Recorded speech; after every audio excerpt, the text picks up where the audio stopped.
Bonjour à tous. Alors aujourd'hui nous sommes le week-end pascal 2020.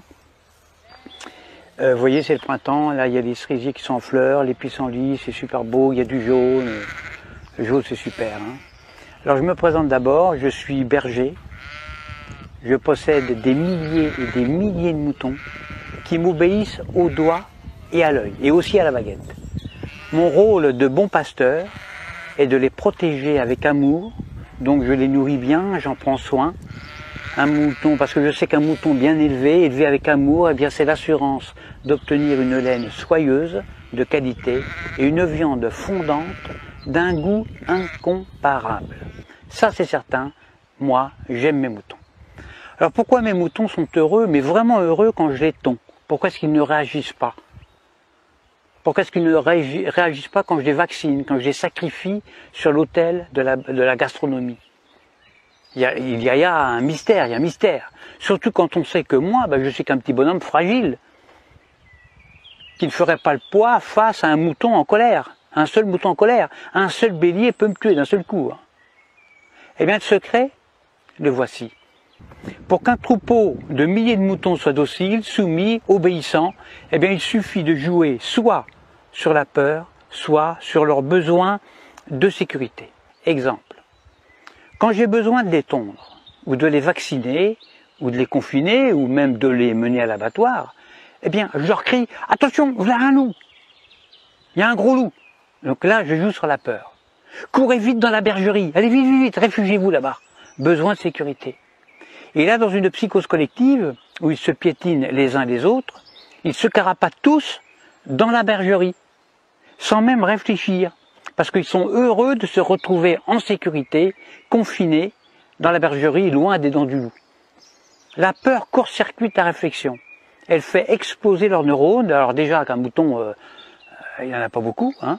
Alors pendant que leur attention est dirigée vers le loup, eh bien moi, tranquillement, je les tonds, je les vaccine, je leur tatoue le gigot, je puce les rebelles, je castre les chefs, bien sûr, en leur injectant des médicaments, etc., etc. Et quand j'ai fini mon travail, eh bien, je les relâche tout doucement par petits groupes. Alors c'est vrai qu'ils se sont fait tondre, ça ils s'en rendent compte, ils le voient, mais ils sont heureux d'avoir échappé au gros loup. Ils sont tondus, mais encore vivants, donc contents, heureux. Je les fais alors bêler tous en chœur à la tombée de la nuit, et je leur demande de m'applaudir à 20 h au moment du journal télévisé, qui leur raconte qu'ils ont échappé vraiment à un grand danger. Alors bien sûr, sur le nombre, il y a toujours quelques rebelles, des moutons noirs, qui sont des moutons plus intelligents que les autres, qui comprennent, ils ont pigé mon stratagème.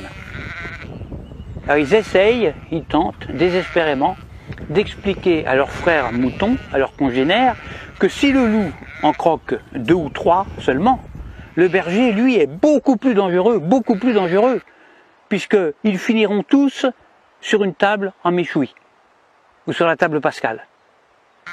Alors il faut les gérer, ces moutons noirs, qui ne veulent pas rentrer dans la bergerie. Parce que ce sont des rebelles, ce sont des esprits libres. Alors à ceux-là, soit je leur montre mon bâton, soit je les fais mordre par mon chien. Or le mieux, c'est d'égorger un seul mouton noir devant les autres. Alors ça, c'est super efficace. Ça.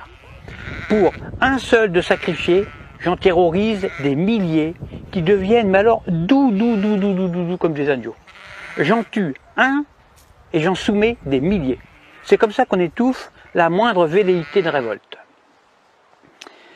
Alors, il y a de nombreux hommes politiques qui viennent me demander de les coacher, alors que moi je ne suis qu'un simple berger, je suis qu'un pauvre berger. Mais s'ils me le demandent, c'est justement parce qu'on peut utiliser ces méthodes, les méthodes de berger, chez des humains. En effet, la différence entre le comportement des moutons et celui des humains, eh bien c'est que justement, il n'y a aucune différence. C'est ça le secret. Le secret est là, il n'est pas ailleurs. Donc, quand on veut faire passer une loi impopulaire, qui ne fait pas plaisir, eh bien on le fait pendant que la population a peur. Par exemple, on parle de crise climatique, de crise de la dette, de crise financière, de tempête, de canicule, de terrorisme, de crise sanitaire, etc., etc. À cause du coronavirus, là on joue avec la peur, eh bien on a réussi à confiner non pas des milliers de moutons, mais des milliards d'humains sur toute la planète, sur toute la Terre. Des humains, confinés comme des animaux. Des humains déshumanisés. Et le pire, le plus révoltant, le plus dramatique, c'est que les chefs rebelles ferment leur gueule. Les grands chefs, ils acceptent aussi leur confinement. Alors la seule solution pour s'évader de ce piège machiavélique sera un réveil collectif. Alors moi personnellement, je ne perds plus mon temps à essayer d'éclairer les blaireaux. Ça sert à rien, ça ne sert strictement à rien. Parce que quand j'explique la stratégie dont sont victimes les moutons, soit le mouton est déjà éveillé, alors dans ce cas-là, toutes mes explications sont vraiment inutiles, ou alors je tombe sur un mouton con. Et si c'est un mouton con, il ne comprendra rien à ce que je lui raconte. Parce que justement, c'est un mouton con. Alors il faut faire attention parce que le mouton con, lui, il n'est pas fautif. Il est con, c'est tout, c'est pas sa faute. Alors à bientôt pour une prochaine vidéo. Pensez à vous abonner, à diffuser la vidéo parce que je me présente aux prochaines élections présidentielles et puis j'ai besoin de beaucoup d'électeurs. Et je dis, vive moi, votre futur président dictateur. Faites le bon choix, votez pour moi. À bientôt.